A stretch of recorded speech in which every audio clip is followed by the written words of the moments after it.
Hello student, स्वागत है आपका एक और नए वीडियो में। आज हम एक बहुत ही popular novel the hungry tide की समरी को डिस्कस करने वाले हैं। ये जो नॉवेल है वो 2004 की नॉवेल है जिसे अमिताभ घोष ने लिखा था और ये उनकी 4th नॉवेल है।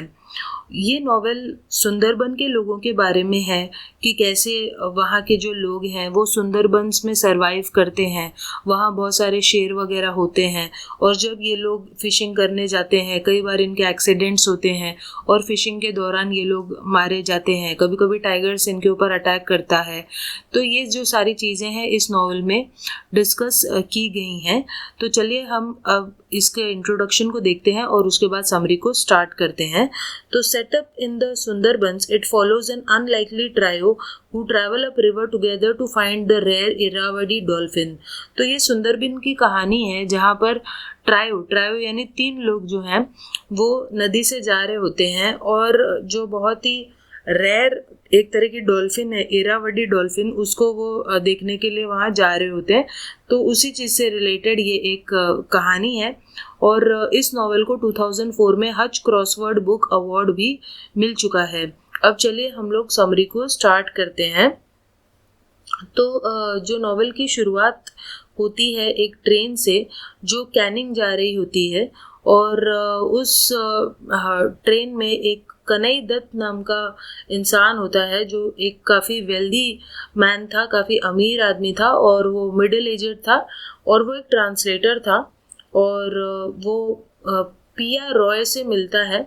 पिया रॉय जो है वो एक इंडियन अमेरिकन मरीन बायोलॉजिस्ट है, यानी है वो इंडियन लेकिन अमेरिका वगैरह में काम करती है और वो एक मरीन बायोलॉजिस्ट है, यानी समुद्र के जो जीव जंतु हैं उनकी वो स्टडी किया करती थी। Both are travelling to the Sundarbans. तो दोनों ही लोग जो हैं वो सुंदरबंस जा रहे होते हैं। Kanai who has been there once before is going to visit his aunt and read his late uncle's notebook.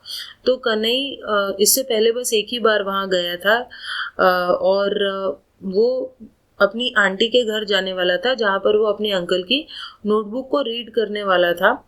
While Piya is carrying out a survey of the regions dolphins. और पिया वहाँ इसलिए जा रही थी ताकि उस एरिया के डॉल्फिन्स को देख सके और उनकी स्टडी कर सके। कनई इन्वाइट्स पिया टू विजिट हिम इन लूसीबरी। तो कनई कहता है कि जो उसका जो घर है लूसीबारी नाम की जगह में, क्यों नहीं तुम भी वहाँ आ जाती और मेरे रिलेटिव से मिल लेती, ऐसा वो कहता है पिया से। तो वो उसे इनवाइट करता है। When Kanai meets his aunt Nilima, he finds that she is still deeply impacted by his uncle's death.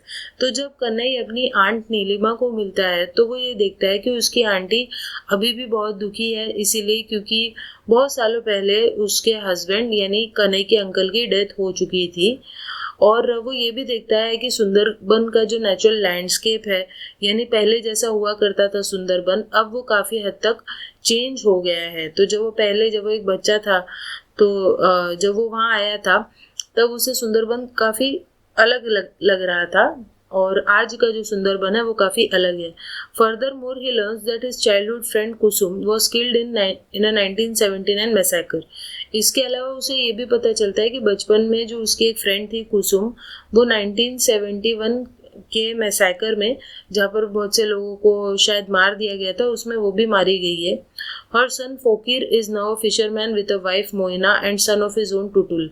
तो कुसुम का जो बेटा है फोकिर वो एक मछुआरा बन गया है और उसने शादी कर ली। उसकी वाइफ का नाम मोइना है और उसके बेटे का नाम टुटुल है।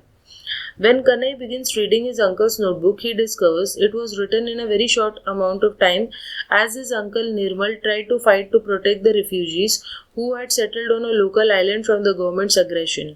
तो जब कन्हई अपने अंकल की नोटबुक पढ़ने लगता है तब उसे पता चला कि उसके अंकल ने वो नोटबुक बहुत टाइम लेकर नहीं लिखी है, कुछ दिनों के शॉर्ट टाइम में ही उन्होंने उस नोटबुक को लिख दिया। और उसके अंकल का नाम था निर्मल और वो उस जगह के जो लोकल लोग थे, रिफ्यूजीज थे। रिफ्यूजी का मतलब होता है जो किसी दूसरी जगह से आकर किसी और जगह पर रहने लगे। तो इस तरह के रिफ्यूजीज बहुत सारे सुंदरबन में रहा करते थे। तो कन्हई को पता चलता है कि उसके जो अंकल थे निर्मल, वो उन रिफ्यूजीज की हेल्प किया करते थे ताकि जो गवर्नमेंट के गुस्से से उन लोगों को बचाया जा सके। मीनवाइल पिया begins her survey alongside a forest guard.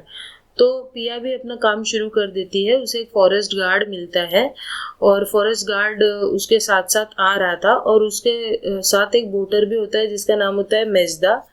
तो वो दोनों भी पिया के साथ काफ़ी रूडली बिहेव करते हैं और किसी भी तरह की मदद नहीं कर रहे थे।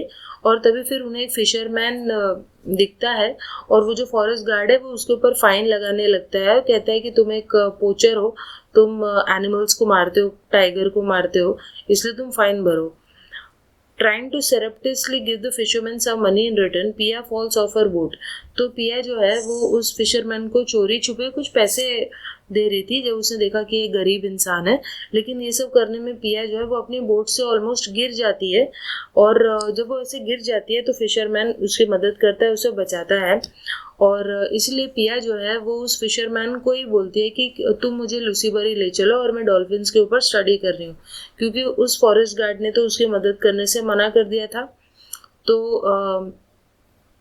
पिया देखती है कि ये जो फिशरमैन था वो काफ़ी काइंड था और उसके साथ बहुत रिस्पेक्ट से पेश आ रहा था, जबकि वो दोनों सेम लैंग्वेज नहीं बोलते थे। तो फिशरमैन अपने इंट्रोडक्शन देता है कि उसका नाम फोकिर है और उसके साथ उसका बेटा टुटुल था। तो ये वही फोकिर था जिसके बारे में हमें ऊपर बताया गया है, जिसकी मम्मी कुसुम थी। The next day the group observes dolphins behaving differently than usual. तो अगले दिन वो लोग जाते हैं डॉल्फिन्स को देखने के लिए और वो तब पिया देखती है कि वो जो डॉल्फिन्स थी वो हमेशा की तरह बिहेव नहीं कर रही थी, वो कुछ अजीब सा ही बिहेव कर रही थी। As they travel, Piya and Fokir get along extremely well. तो जैसे वो लोग ट्रैवल कर रहे होते हैं, पिया और फोकिर काफ़ी अच्छे से एक दूसरे के साथ काम कर रहे होते हैं और वो देखते हैं कि उन दोनों का काम करने का तरीका काफ़ी ज़्यादा सिमिलर है, कॉम्प्लीमेंट्री है, जबकि उन दोनों के बीच काफ़ी ज़्यादा डिफरेंसेस थे। कन्हई जो है वो अपने अंकल निर्मल की नोटबुक आगे भी पढ़ता है, जिसमें उसे पता चलता है कि कैसे उसके अंकल निर्मल कार्ल मार्क्स से प्रभावित थे और वो एक मार्क्सिस्ट थे और वो इसीलिए जो वहाँ पर रिफ्यूजीज़ रहते थे सुंदरबन में उनकी वो मदद किया करते थे। ख़ास तौर पे इसलिए भी क्योंकि उन रिफ्यूजीज़ में से एक कुसुम थी और उसके अंकल कुसुम को पसंद किया करते थे, और जबकि उनकी वाइफ थी नीलिमा जो उन्हें जो नहीं चाहती थी कि निर्मल जो है वो मोरिज झपी जाएं, जो कि एक आइलैंड था और उस जगह पे रिफ्यूजीज़ रहते थे, लेकिन फिर भी उसके अंकल वहाँ जाते थे और उन रिफ्यूजीज़ की मदद करते थे। तो एक दिन वहाँ पर पुलिस आ जाती है और उस आइलैंड को अपने कब्जे में ले लेती है और फिर बहुत सारे रिफ्यूजीज़ जब बोट में चढ़कर भाग रहे होते हैं तो वो लोग उस बोट को डिस्ट्रॉय कर देते हैं। Kusum and her young son Fokir survive. तो कुसुम और उसका बेटा बच जाते हैं, लेकिन बाद में कुसुम को मार दिया जाता है। Impressed with Fokir, Piya hires him for a week to help her survey the dolphins. तो जब पिया देखते हैं कि ये जो फोकिर है ये तो काफ़ी अच्छा काम करता है, तो तब वो उसकी मदद लेती है एक हफ्ते के लिए ताकि डॉल्फिन्स की अच्छी तरीके से वो सर्वे कर सके। और कन्हई भी साथ में आता है जो कि एक ट्रांसलेटर का काम करता है और जो भी फोकिर कहता है वो नीलिमा को बताता है और नीलिमा की बातें फोकिर को बताता है, ट्रांसलेटर का काम करता है। और निर्मल के साथ कन्हई के साथ एक दूसरा आदमी आता है जो कि निर्मल का फ्रेंड होता है, Horen, who owns a large boat, जिसके पास एक बहुत बड़ी बोट थी। और वो लोग जब उस बोट में जाने लगते हैं तो बीच में उनकी जो इंजन है वो ख़राब हो जाती है और इस वजह से बोट आगे नहीं बढ़ पा रही थी, तो वो लोग फ्लोट करके एक गांव तक जाते हैं। That night they hear loud voices. तो उस रात उन्हें बहुत सारा शोर सुनाई देता है और तब पता चलता है कि एक शेर है जो कि एक बिल्डिंग में फंस गया है और उस बिल्डिंग को बहुत ही गुस्साए हुए लोग थे वो घेर लेते हैं और फिर वो लोग उस टाइगर को जिंदा जला देते हैं, जबकि पिया ऐसा नहीं होने देना चाहती, वो उसे प्रोटेक्ट करना चाहती है टाइगर को। और लेकिन जो कन्हई है वो उसे रोकता है और वो उसे बाद में भला बुरा कहता है और कहता है कि तुम्हें लोगों की चिंता नहीं है, तुम बस टाइगर को बचाना चाहती थी। One day as Fokir and Kanai observe the dolphins together, Fokir suggest going ashore on an island he believes is protected by Bon Bibi a goddess. तो एक दिन जब फोकिर और कन्हई साथ में डॉल्फिन्स को देख रहे होते हैं तो फोकिर कहता है कि चलो हम एक आइलैंड पर चलते हैं और वो जो आइलैंड है उसे एक देवी जिनका नाम होता है बॉर्न बीवी, वो प्रोटेक्ट करती हैं। तो जब वो लोग मिट्टी से होते हुए उस आइलैंड की तरफ जा रहे होते हैं, कन्हई जो है वो गिर जाता है और इसलिए उसे बहुत गुस्सा आता है फोकिर के ऊपर, वो उसे वहां से भगा देता है। He arrives on shore trying desperately to escape the crocodiles of the area.